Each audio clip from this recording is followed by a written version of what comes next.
అజాత శత్రువు అంటారు కదా, మీకు ఎవరు అవి గిట్టని వాళ్ళు ఎవరు ఉండరు. రాజేంద్ర ప్రసాద్ గారికి మీకు గ్యాప్ వచ్చిందా సార్? మధ్యలో మీరిద్దరు ఉన్న మాట మాట చిన్న మనస్పర్ధలు వచ్చాయా? ఏముంటాయిలేండి అలాంటి చిన్న చిన్నవి ఉంటే ఏమంటే ఎందుకు వచ్చింది సార్ అసలు? అంటే ఆయన చాలా మంచి ఆయన, మీరు చాలా మంచివారు కదా సార్. మంచితనం అయినప్పటికీ కూడా చిన్న చిన్నవి ఉంటాయండి.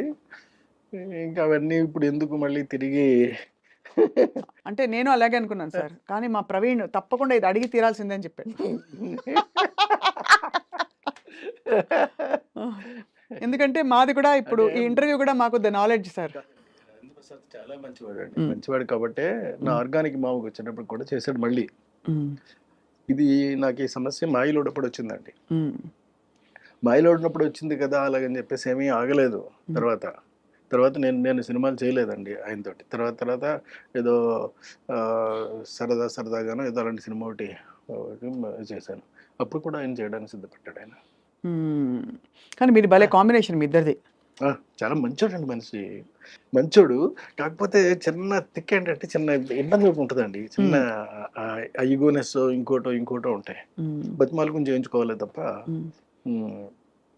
అదే సో యాక్చువల్లీ మీకు పెద్ద సవాలే మామూలుగా కూడా, అంటే అందరికీ చెప్పి మీకు కావాల్సినట్టు చేయించుకోవడం అనేది. బట్ అంత ప్యాషన్తో ఎన్ని సినిమాలు, ఎంత మంచి సినిమాలు తీశారు కృష్ణారెడ్డి గారు మీరు. అండ్ అన్ని హిట్లు, అన్ని గొప్ప పేరు తెచ్చుకున్నాయి, అవార్డ్స్ తెచ్చుకునే సినిమాలు ఉన్నాయి. అసలు యమలీలలో అలీ గారిని పెట్టాలి హీరోగా అని ఎంతమందికి స్ఫురిస్తున్నాడు ఆ టైంలో? ఉండదు ఎవరికి. అంటే అప్పటికి నేను బాగా ఎదిగి ఉన్నానండి. ఇప్పుడు ఏంటంటే అప్పుడు చాలా మంది నాకు పెద్ద వాళ్ళు కబుర్లు చేశారండి, పెద్ద హీరోలు. అదేదో ఆలీని పెట్టి చేస్తున్నారట కదా మీరు, మేము చేస్తా ఉండేది అలాగనే. ఇవే ఇప్పుడు అంటే ఇప్పుడు వేరే పెద్ద హీరోలు, ఇప్పుడు మళ్ళీ కలుస్తామని చెప్పిన వాళ్ళు, బట్ అప్పుడు వేరే పెద్ద హీరోలు అండి. కానీ చెప్పారా మీకు అలీ గారిని కాదు నేను జాయిన్ చేస్తామని చెప్పారండి. చెప్పినా సరే నేను అలా కాదు, అది అలీ అయితేనే పండుతుంది ఆ సినిమా అని అంటే, సరే మీ ఇష్టం మీది చెప్పారు. అక్కడికి సౌందర్య కూడా చెయ్యను అని చెప్పిందండి, చేయనని చెప్పిందండి. అలీ అంటే అలీ గారి అడ్వాన్స్ తీసుకున్న తర్వాత చేయనని కూడా చెప్పేసిందండి. సినిమా చేయను, 15 రోజులు టైం ఉందండి, నేను చేయనలేదు. చేయకపోతే మానేయమ్మా, ఎందుకు చేయవో నేను తెలుసుకోవాలి మరి, ఎందుకంటే 15 రోజుల్లో ఉంది కదా మరి అయితే. లేదండి పెద్ద హీరోలు అందరూ కూడా ఇలాగా ఆలీ పక్కన చేస్తున్నాం ఏమిటి అని చెప్పి కొంచెం హెసిటేట్ చేస్తున్నారండి అని చెప్పింది. సరే పాపం, సర్లే తప్పే ఉందమ్మా, నీ భవిష్యత్తు నువ్వు ఆలోచించుకోవాల్సిన అవసరం మాత్రం డెఫినెట్గా ఉంది, నువ్వు ఆలోచించుకో, ఏం ఇబ్బంది లేదు, నేను వేరే హీరోయిన్ పెట్టేసుకుంటానులే అని చెప్పి వెళ్ళి ఇంద్రజని ఫైనలైజ్ చేశానండి. ఏంటి సార్? ఇంద్రజ గారు ఇంద్రజని ఫైనలైజ్ చేసి, అప్పుడు ఏదో చిన్న బేబీలా ఇట్లా ఉంటే ఆ లైట్ వేయండి అని చెప్పాను. ఏదో షూటింగ్లో ఉందండి ఇంద్రజ, లైట్ వేస్తే చూసి అమ్మాయి బాగుంది ఓకే అని చెప్పాను. అంటే నేను ఆలోచించాల్సిన ఫేస్ వరకే కదా, నేనేమి చూసి ఇవన్నీ చూడవలసిన అవసరం నాకు లేదు.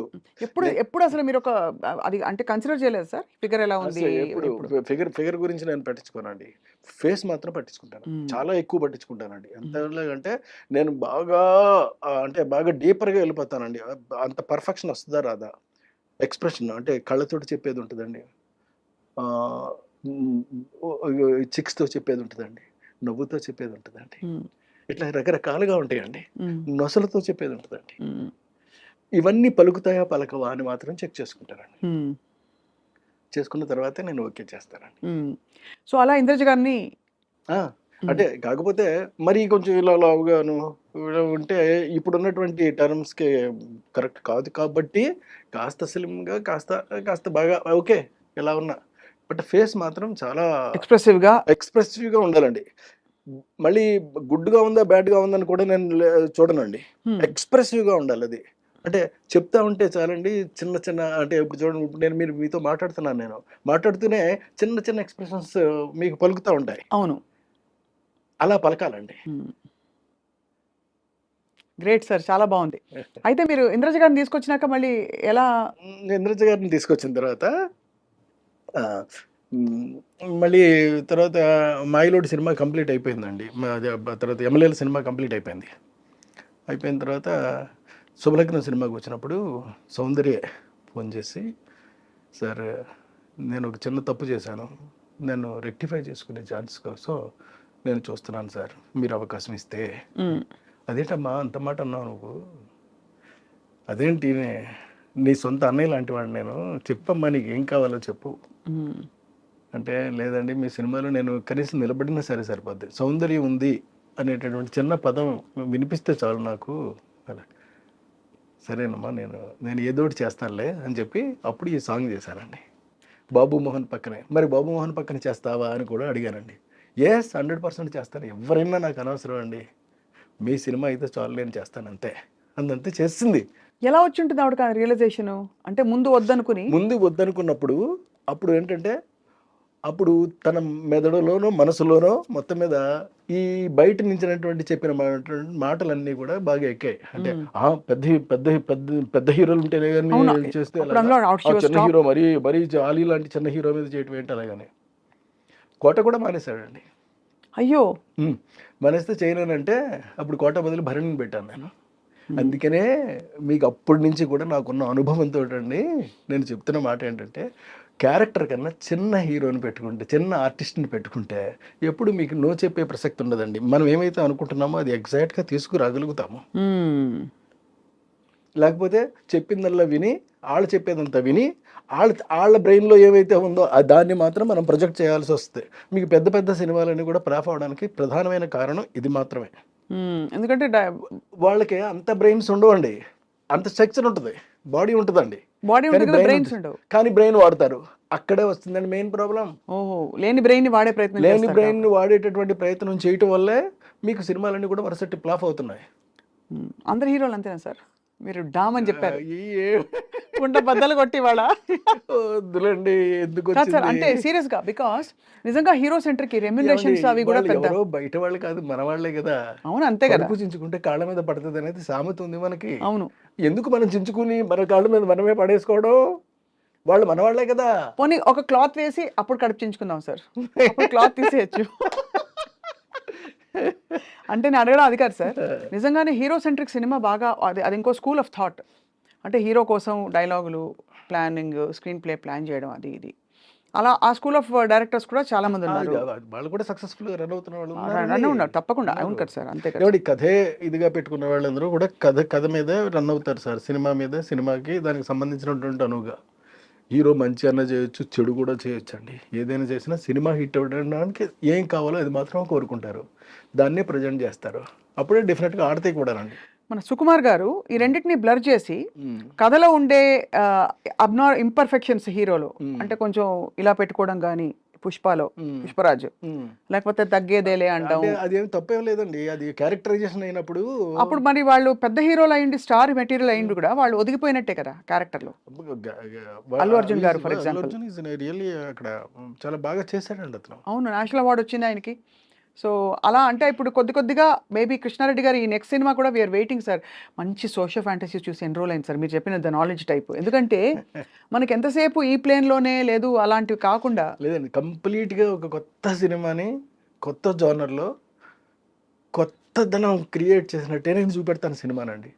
ఎందుకంటే నాకు గ్యాప్ కూడా వచ్చేస్తుంది. ఈ గ్యాప్లో నేను ఏం చేశానంటే ఖాళీగా అయితే లేనండి, ప్రతి క్షణం పని చేస్తూనే ఉన్నానండి. అందులో కొన్ని పనులు చెప్తాను మీకు ఏం చేశాను అని. నేను రాబోయేటటువంటి నా జీవితానికి సరిపడా నేను కథలన్నీ అల్లేసుకుని రెడీగా పెట్టేసుకున్నానండి సినిమాలు చేయడానికి. నా దగ్గర ఇప్పుడు 10 కథల స్టోర్ ఉన్నాయండి, బాబా స్టాక్ ఉన్నాయి. ఇందులో ఇవన్నీ కూడా నేను చేస్తానండి. ఒక మెజిషియన్స్ లవ్ స్టోరీ రెడీగా ఉంది సిద్ధంగా. మెజిషియన్ లవ్ స్టోరీ అండి, love story of A magician. Next అమ్మ పుట్టిన ఊరు ఒకటి సిద్ధంగా ఉందండి, గంధర్వవనం ఒకటి రెడీగా ఉంది. ఇలాంటి ఒకటి కాదండి, ఎన్నున్నాయో 10 సినిమాలు నేను సిద్ధం చేసి పెట్టుకున్నానండి. కానీ ఎక్కడి నుంచి పుడుతున్నాయి మీకు ఇప్పుడు? అంటే what is influencing your thought into certain kinds of stories? Your good question అండి, మళ్ళీ మిమ్మల్ని అభినందిస్తున్నా.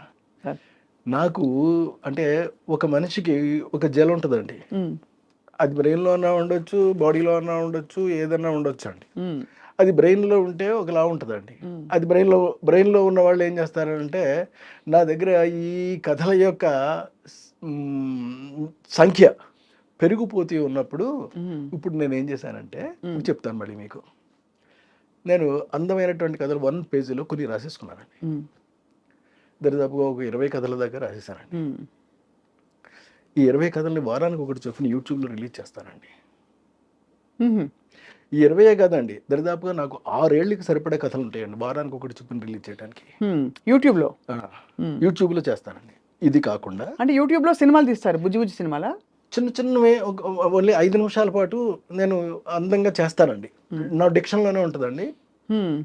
ఎవరి కోసం ఎవరి కోసం, ఆడియన్స్ కోసమా సార్?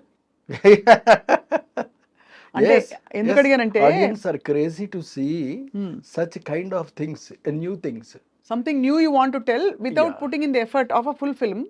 5 నిమిషాలు చేస్తారు, 5 నిమిషాల్లో ఒక కథ చెప్పేస్తారండి. ఇలాంటి కథలు నా దగ్గర చాలా ఉండిపోయినాయి. అవన్నీ కూడా చేసుకుంటూ వెళ్ళిపోతారండి. అవి చేస్తే నాకు వారానికి ఒకటి చొప్పున రిలీజ్ చేస్తే 6 ఏళ్ళు సమయం పడుతుందండి నాకు. బాబోయ్, అన్ని కథలా సార్? అంటే 52 into 6, 52 వారాలు ఇంటూ 6. 52 వారాలు ఇంటూ 6, 300 కథల పైన నా దగ్గర సిద్ధంగా ఉన్నాయి. నేను ఇప్పుడు 20 రాశానండి, రాయడమే. ఇంకా రాసుకుంటూ పోతానండి ఇక్కడి నుంచి. ఇది కాకుండా మళ్ళీ ఇంకొక పని చేస్తానండి. అదేమిటి అని అంటే, ఇప్పుడు ఆడియన్స్కి చాలా మందికి మ్యూజిక్ అంటే చాలా ఇష్టం నాది. సో నేను మ్యూజిక్ చేయకుండా ఉండడం అనేటటువంటిది నేను నేరంగా ఫీల్ అయ్యానండి. తప్పు చేస్తున్నానేమో అని నాకు ఫీలింగ్ వచ్చింది. సరే, అందుకని మరి ఆడియన్స్ ముందుకి ఎలా తీసుకెళ్ళాం? Private album, no, don't do a somebody who did already something new. అంటే సంథింగ్ న్యూ అంటే మళ్ళీ ఇది న్యూ అని మీరు అడగొచ్చండి. కాకపోయినా ఉన్నట్లు ది బెస్ట్ సెలెక్ట్ చేసుకోవాలి మనం. అలా నేను సెలెక్ట్ చేసుకున్నా. అదేమిటి అని అంటే, ఇప్పుడు యూట్యూబ్లోను ఈ మధ్య ఒక పాట ఒకటి వచ్చిందండి, రాధమ్మ అలాగే ఒక పాట. మీరు చూసారో లేదో? రాధమ్మ. అది బాగుందండి, చాలా బాగుంది, మంచి పాట. అలాగే బుల్లెట్ బండి ఎక్కి వస్తానప్ప, నీ బుల్లెట్ బండి వచ్చేస్తావా డుగ్గు డుగ్గు డుగ్గు డుగ్గు పట్టు. చూసారా? అంటే ఇవన్నీ ఇప్పుడు అది తానే పాడింది, ఇక్కడ తాను పాడలేదండి. అంటే తాను పాడినా తాను పాడకపోయినప్పటికీ కూడా అవి ప్రజెంట్ చేస్తున్నారు. అవును. సో ఇలా నేను ఎందుకు చేయకూడదు అని నాకు ఒక పెద్ద ప్రశ్న వచ్చింది. అప్పుడు నేను నెలకు ఒక పాట ఒకటి చొప్పుని రిలీజ్ చేసుకుంటూ పోతానండి. Lyric already ready? ఏది రెడీ లేదు, ట్యూన్స్ మాత్రం రెడీ అండి. మీకు ట్యూన్స్ మాత్రం రెడీగా ఉన్నాయి, వాటిని రాయించడం ఎంతసేపు రాయిస్తారండి? రాయించుకోవడం, శుభ్రంగా పాడించుకోవడం, మార్కెట్లోకి నేనే యాక్ట్ చేస్తానండి. అది నేనే చేస్తాను. ఎవరో కహమ్మాయినో ఇంకోనో వేసుకుంటానండి. వేసుకుని చాలా జాగ్రత్తగా, సింపుల్గా కొత్త కల్ట్ ఆఫ్ కంటెంట్, కొత్త కల్ట్ ఆఫ్ కంటెంట్ని మనం క్రియేట్ చేసి ఇస్తాను. ఇది ఒకటోది. ఇంకోటి మీకు యూట్యూబ్లో చెప్పానండి. మూడవది ఉందండి. మూడోది ఏంటంటే, ఎస్పి బాలు గారు, చిత్ర గారు ఎన్నో పాటలు నాకు సూపర్ డూపర్ హిట్లు పాడారు. అవును. అందుకని నేను వాళ్ళ నేను పాడుతున్నట్టుగా, యాక్చువల్గా నేను పాడడం కాదండి, అది బాలు గారే పాడడం, కానీ నేను నటిస్తాను అంతే. బాలు గారి పాటకి, చిత్ర గారి పాటకి ఎవరినైనా ఇంకో లేడీ ఆర్టిస్ట్ని వేసుకుంటానండి. వేసుకుని మిగతా ఆర్కెస్ట్రా అంటే పాట అలాగే వస్తుందండి.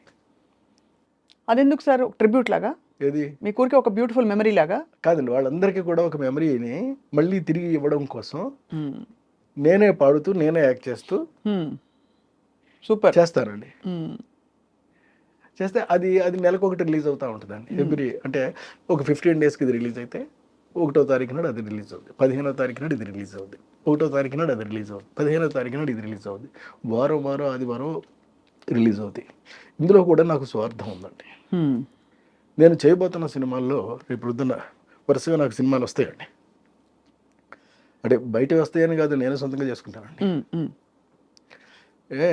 సినిమాలు నేను రేపు ప్రిపేర్ చేసి, ఎందుకంటే అలా సినిమాలు చేయడంలో కూడా ఒక స్వార్థం ఉంది. అందులో మళ్ళీ ఉందండి, తక్కువ బడ్జెట్ తోటి. నాకు తెలుసు అండి అది ఎలా సినిమాలు చేయాలో తెలుసు.